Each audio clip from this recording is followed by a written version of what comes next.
My sons hired a lawyer to update my will. My counteroffer was written in cursive on my deceased husband's stationery, and it was already notarized. I slid it across my own dining room table to them. The looks on their faces, well, that's the story. It's a story about love and money and what happens when your children forget which is which. Before we begin, drop a comment below with your country and what time it is right now where you're watching. Whether it's sunrise in Nairobi, midnight in Australia, afternoon in Canada, or evening in France. I want to know. Don't forget to like and subscribe. Don't just sit back. Tell me where in the world you are. Now, let's dive into the story. It started on a Tuesday. Tuesdays are for grocery delivery and Wheel of Fortune. It was a normal day. Then my two sons, Mark and Ben, showed up together at my house on Cedar Lane in the middle of the afternoon. No call. They brought bagels from the good place downtown. That was my first clue. They never agree on bagels. Mark likes sesame. Ben likes everything. They brought a dozen plain. Plain bagels are a peace offering or a bribe. We sat at the kitchen table, the same table where they did homework, where my husband, Robert, read the paper for 40 years. They made small talk. Ben asked about my arthritis. Mark complimented the roses out front. Their smiles were too tight. Their eyes were too bright. I knew. A mother always knows. Ben finally cleared his throat. Mom, we're worried. With Dad gone and you in this big house, we just want things to be clear. For you. For us. Then Mark placed a folder on the table. A crisp blue legal folder. It sat there between the cream cheese and the coffee mugs like a snake. We've consulted with a great guy, Mark said, an estate attorney, David Chen. He's drawn up some updates for your will to reflect, modern realities. I didn't touch the folder. My will is fine, I said. Your father and I saw a lawyer a long time ago. Then reached over, patting my hand. I know, Mom, but that was pre-internet, pre-a lot of things. This just simplifies. It creates a trust, protects the assets from, nursing homes, from taxes. I looked at their faces. My boys. One in a polo shirt from a golf course, one in a tech company hoodie. They were talking about my death. They were talking about my money over plain bagels. My heart cracked. But the crack didn't go to pieces. It hardened into something cold and sharp. I stood up. I'll look it over, I said. My voice was calm. Too calm. You boys leave this with me. They looked relieved. They thought the hard part was over. They hugged me. Their hugs felt like goodbye. I stood at the front door and watched them drive away in their separate cars. Then I walked back to the table. I opened the blue folder. I read every single word. It wasn't an update. It was a rewrite. It wasn't a will. It was a coup.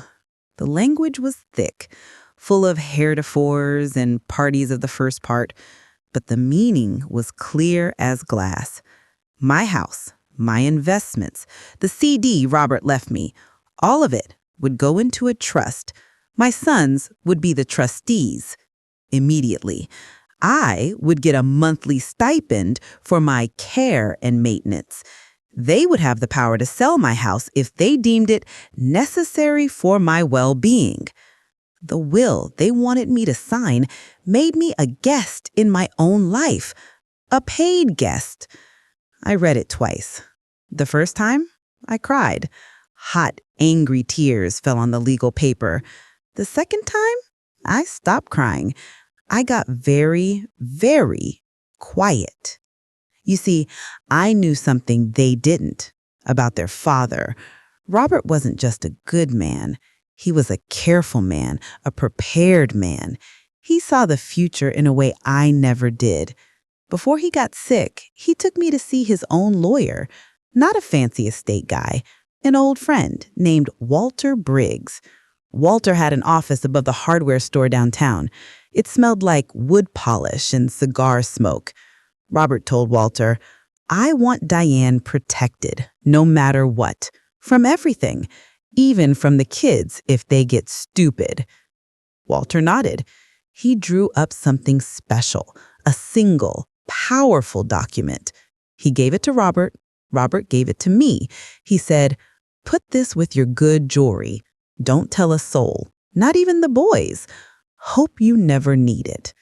I put it in my jewelry box, under the string of pearls I wore at my wedding. I forgot about it. For years, I remembered it that Tuesday, looking at my son's blue folder. I didn't take it out. Not yet. First, I had to be sure. I had to see how far they would go. I called them 2 days later.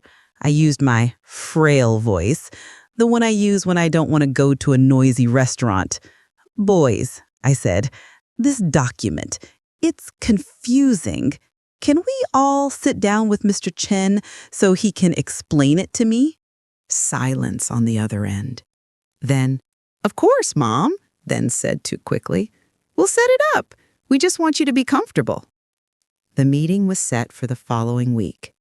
At my house, my sons and a lawyer, coming to explain to me why I should hand over the keys to my life. That's when I went to my bedroom. I opened the carved wooden jewelry box on my dresser. I moved the pearls. I moved the diamond studs Robert gave me for our 25th anniversary. At the very bottom, in a plain white envelope, was a single sheet of paper. It was on Robert's old stationery. Thick, ivory paper. His name, Robert J. Walsh, was engraved at the top in faded blue ink. Below that, in Walter Briggs's neat, old-fashioned handwriting, was a document called a durable power of attorney. But not just any power of attorney. This one was different. It named me, Diane Walsh, as the sole agent for everything. It also had a special ironclad clause. It said I could appoint a successor, a backup. If I couldn't act for myself, this person would step in. The clause said this appointment could be made at any time in writing, and it didn't have to be a family member. Robert and Walter had thought of everything. They knew a family member might be the problem one day. They gave me a way out.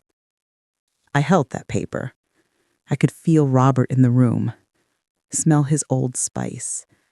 I knew what I had to do. I had to appoint my successor. I had to choose my champion. And I knew exactly who it would be. I knew who it had to be. It wasn't a relative. All my relatives were either gone or lived 1,000 miles away. It wasn't a friend from Bridge Club. This was heavier than that. This was war. My champion lived right next door. Her name is Chloe. Chloe is 28 years old. She wears overalls and has a tattoo of a sunflower on her wrist. She runs a small business from her garage, making pottery, mugs, bowls, vases. She sells them online. 2 years ago, her car broke down. I drove her to the bank. We talked. She told me her own story. A story about a greedy uncle. A story about a family farm lost because of a bad contract and a slick lawyer. She understood loss. She understood betrayal. More importantly, Chloe understood fairness. And she loved Robert. She'd bring over tomato seedlings from her garden for him. He'd help her fix her old wheelbarrow. He called her a good egg. I trusted Robert's judgment more than anyone's. So I walked next door. It was a Thursday. The smell of clay hung in the air. I held the ivory stationery. I explained it to her. All of it. The blue folder, the trust, the monthly stipend, the look on my sons' faces. Chloe listened. She didn't interrupt. She just wiped her hands on a rag and listened. When I finished, her eyes were hard. "They're trying to box you in, Diane," she said. "They're treating you like a child." "I know," I said. "This," I pointed to Robert's paper, "is my way out. But I need a successor, someone to step in if they ever try to say I'm not in my right mind, someone to be my voice if I can't speak. That person would have control over everything. It's a huge thing to ask." Chloe was quiet for a full minute. She looked at Robert's name on the stationery. She nodded. "What do you need me to do?" I took a deep breath. "I need to write your name here, on this line, as my successor agent under this durable power of attorney to act if I am unable to act for myself. Her authority is full and complete." I signed it, Diane E. Walsh. It looked just like my signature on my wedding license. Chloe signed as a witness. Then we needed a notary. Getting something notarized in secret is harder than you think. You can't go to your local bank. My sons know everyone at my bank. The library has a notary, but it's the mother of one of Ben's high school friends. I needed a stranger. Chloe had an idea. "The UPS store on Jefferson Avenue, they have a notary. It's always a different person, and it's in the next town over." So we went on a field trip. Chloe drove. I felt like a spy. I wore sunglasses. I held my purse tight. We walked into the UPS store. It smelled like cardboard and printer ink.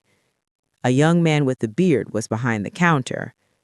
"We need this notarized," Chloe said, her voice calm. He looked at the document, at the old formal language, at Robert's engraved name, at my cursive writing. He didn't blink. He said, $5. I paid in cash. He stamped it. He signed it. He pressed his inked seal over his signature. Thump! It was done. In under 2 minutes. My legal counterattack was official. It was binding.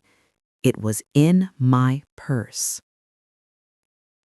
On the drive home, I didn't feel triumphant. I felt sad.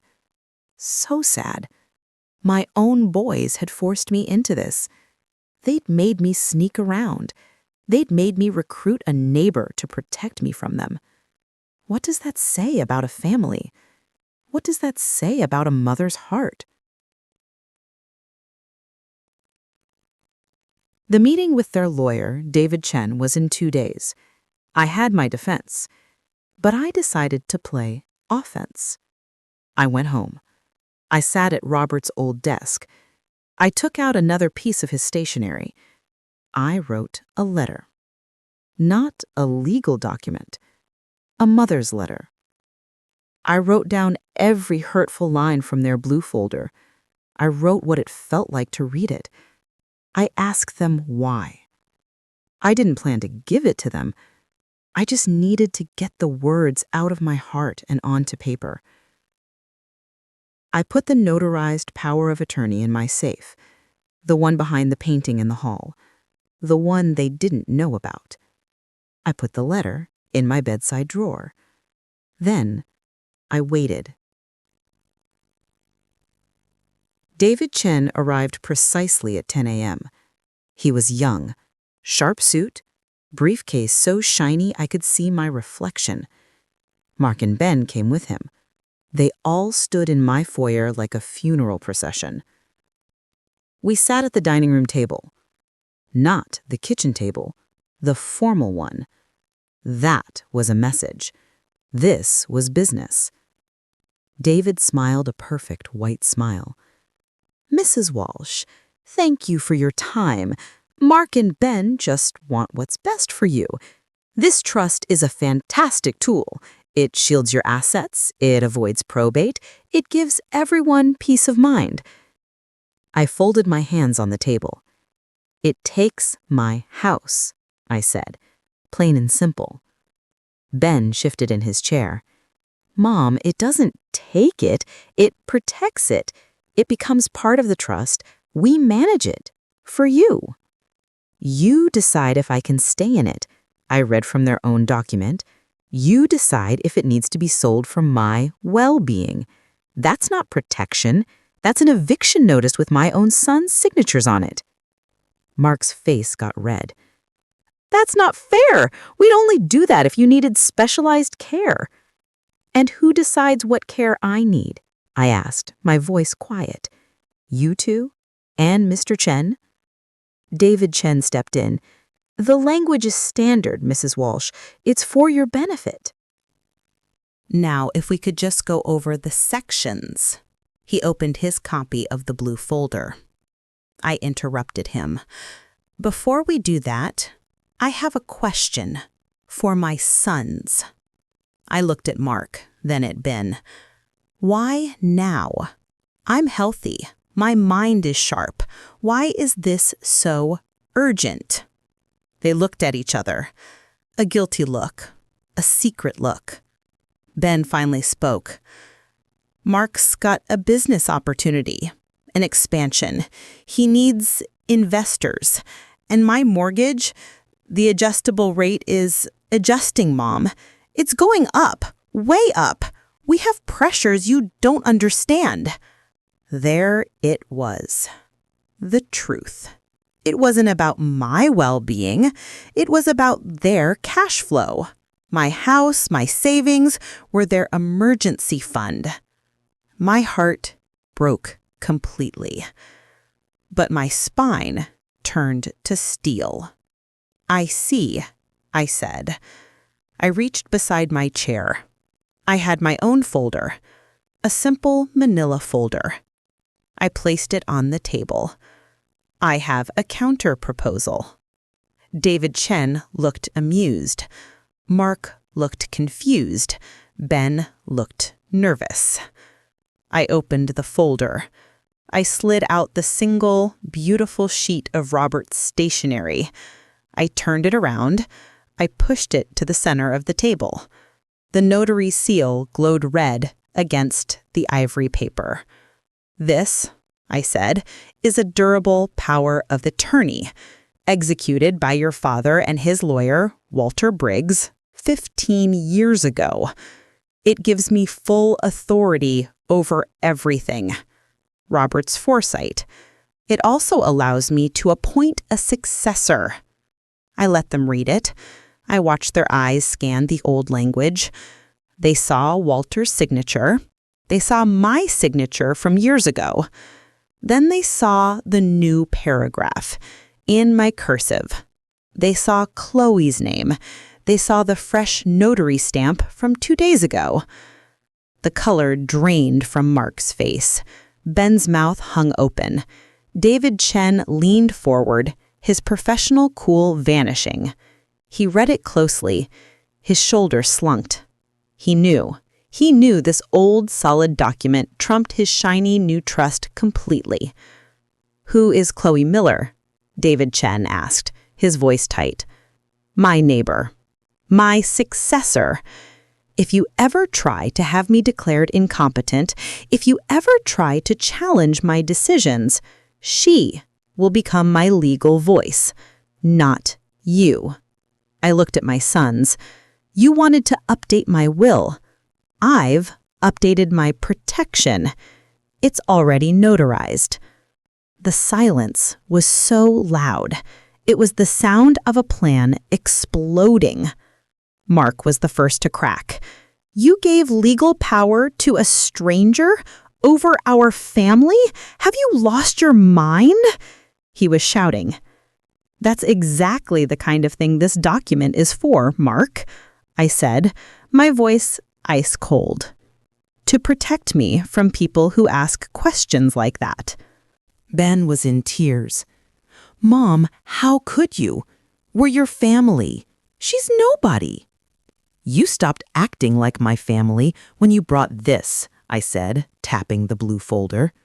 You became my financial advisors, and bad ones at that. Chloe is my friend.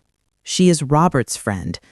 She has no interest in my money, only in my well-being. That makes her the right person for the job.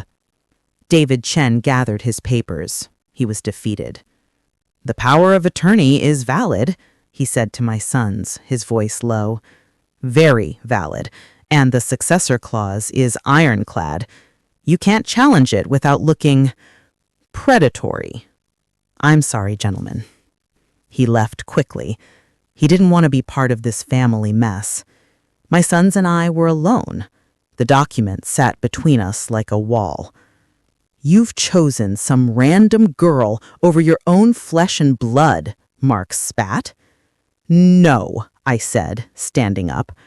My knees shook, but I stood tall. You chose your own greed over your own mother. You forced my hand. Now you have two choices. You can drop this. You can be my sons again. We can have Sunday dinners. You can bring my grandkids over, and we will never, ever speak of this again. Or you can be my adversaries, and you will have to go through Chloe and the law to get near me and mine. It's your choice. I didn't wait for an answer. I walked out of the dining room. I went to the kitchen. I started washing the coffee cups from earlier. My hands were shaking, but I was free. I heard them leave. They didn't say goodbye. A week of silence passed. No calls, no texts. It was the quietest week of my life. I felt like a widow all over again. I had buried my sons, but they were still walking around somewhere. I stayed busy. I went to the garden center with Chloe. We bought pansies. We planted them in Robert's old whiskey barrel planters. We didn't talk about the document. We talked about soil acidity and sunlight. Then, on a Sunday afternoon, a car pulled up. It was Ben, alone. He got out. He wasn't carrying a briefcase or folder. He was carrying a baking dish. He walked to the front door. He rang the bell. I let him in. He looked terrible, tired, sad. He said, I made scallop potatoes, the way you like them, with the extra cheese on top. My heart squeezed. It was a peace offering, a real one. Thank you, Ben, I said. I took the dish. It was still warm. He stood in the foyer, awkward. I'm sorry, Mom. The words seemed to choke him. Mark is he's furious. But I'm sorry. I was scared. About the mortgage. About everything. It wasn't an excuse. It was just fear. And it made me stupid. I nodded. Fear makes people do terrible things, I said. Sit down. We'll have some potatoes. We ate at the kitchen table. The normal one. We didn't talk about lawyers or documents. We talked about his daughter's soccer team. We talked about the weird noise my refrigerator was making. It was fragile, but it was a start. Ben's visit was a crack in the dam. Mark held out for another 2 weeks. Then he showed up. No dish, just himself. He didn't apologize, not in words, but he came. He fixed the refrigerator noise. He tightened the handle on the screen door. He spoke in grunts and actions. It was his language. It was his white flag. The blue folder was gone. The threat was over, but everything was different. A new routine began. Ben came every other week. We'd have coffee. Mark came once a month to check on things. He'd do a chore, then leave. It was polite. It was distant, but it was better than war. But it wasn't love, not the kind we used to have. I started volunteering at the local animal shelter. I didn't tell the boys. I'd go on Tuesday and Thursday mornings. I'd clean cages. I'd play with kittens. It felt good to be needed for something simple, for a bowl of food, for a gentle touch. One Thursday, I came home to find Mark's car in the driveway. He was early. He was inside waiting. He looked nervous. Mom, we need to talk about the future. For real this time. Not with lawyers. I was wary. Okay. The power of attorney thing? It's a nuclear option. It's for if you're incapacitated. But what about after? Your actual will? It's still the old one, the one that leaves everything to us, split evenly. I sighed. Yes, it is. He think we should update it together with a lawyer we all choose, one you trust. Maybe even that old guy, Walter Briggs, if he's still around. We make a will that makes sense now, one that respects your wishes and one that includes Chloe. I stared at him. Includes Chloe? He looked at the floor. She stood by you when we didn't. She deserves something. A token. Maybe you leave her a piece of your jewelry or some money for her business to thank her and to show we're not monsters. This was a breakthrough, a real one. It wasn't about money anymore. It was about respect. It was about fixing what they broke. I think that's a good idea, Mark, I said. My voice was soft. Walter Briggs was still alive. He was 89. He was retired, but he still kept an office, the same one above the hardware store. I called him. His voice was raspy, but sharp as a tack. Diane Walsh, he said. I wondered if I'd hear from you. Robert said you might call one day. We went to see him, all three of us, me, Mark, and Ben. The stairs were steep. The office was the same, wood polish and cigar smoke. Walter was frail, but his eyes were bright blue lasers. He looked at my sons. So, you're the ones who triggered the failsafe? They looked ashamed. Yes, sir, Ben mumbled. Walter nodded. Your father was a smart man. He loved your mother. He also loved you. This, he pointed to the power of attorney I'd brought, was to protect her from disaster, not from you. He'd be disappointed it came to this. It was the scolding they needed, from a voice of authority that wasn't mine. We worked on a new will for 2 hours. It was fair. It left the house and most of the investments to the boys. It left my personal belongings, my jewelry, to be divided as I chose. I set aside a cash gift for Chloe to build a real pottery studio. We all agreed. We all signed drafts. It was the first thing we'd done together as a family in years. It was hard, but it was honest. My birthday came around. I was 79. I didn't want a party, but Chloe came over in the morning with a gift. It was a pottery bowl, beautiful, glazed in deep blue, for your keys, or anything. An hour later, another delivery, a box from a fancy food catalog, steaks, fancy sauces, desserts. The card read, thinking of you, Mark. They weren't ready to share a room with me yet, but they remembered. They were trying, in their own separate ways. It made me cry. Good tears this time. And that night, I sat in my quiet house. I looked at the bowl from Chloe. I looked at the peonies. I felt Robert's presence. I knew he would be proud of me. I had held my ground. I had forgiven, but I hadn't forgotten. I had changed the ending of the story. I took out the letter, the one I wrote the night after I found the blue folder, the angry, hurt mother's letter. I read it one last time, then I tore it into tiny pieces. I didn't need it anymore. The words had been said. In courtrooms of the heart, we had reached a settlement. With part of the advance from my book, I gave Chloe her gift early. I told her it was from Robert, too, a seed for her studio. She cried. She started building. It's a small, beautiful space in her backyard now. She has a new kiln. Sometimes I go over and sit with her. I watch her work the clay. It's peaceful. One day, Ben came over to fix my gutter. He saw me in Chloe's yard. He waved.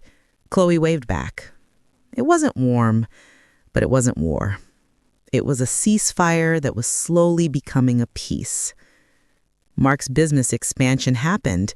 He didn't use my money. He found another investor. He told me about it, proud. I was proud of him too, for doing it on his own. We were all learning new ways to be a family, ways with boundaries, ways with respect. It was smaller than before, quieter, but it was real. I was cleaning out Robert's desk. In the bottom drawer, I found a full box of his engraved stationery. Dozens of sheets, ivory and crisp. I took one out. I held it. I realized I wasn't angry anymore. I was sad for what we lost, but I was hopeful for what was left. I didn't write a legal document. I didn't write an angry letter.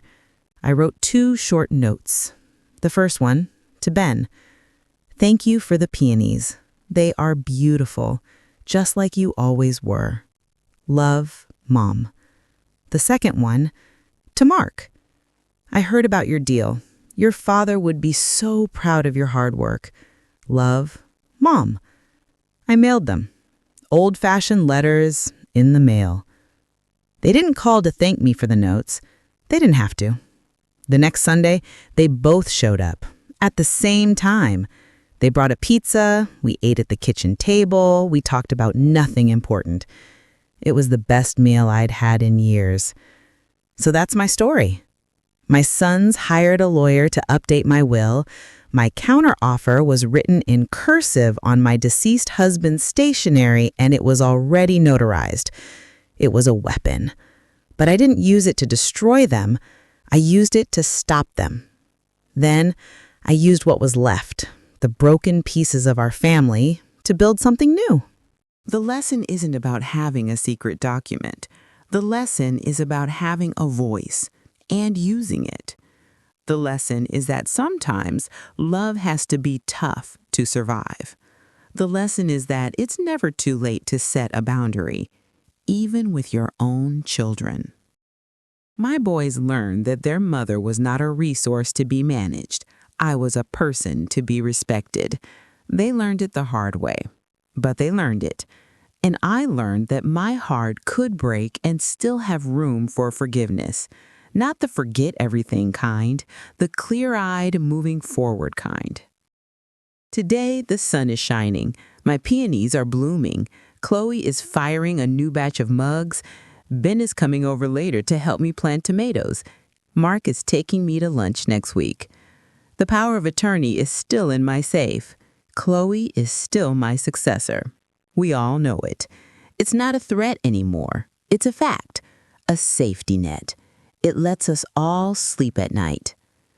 Robert's stationery box is almost empty.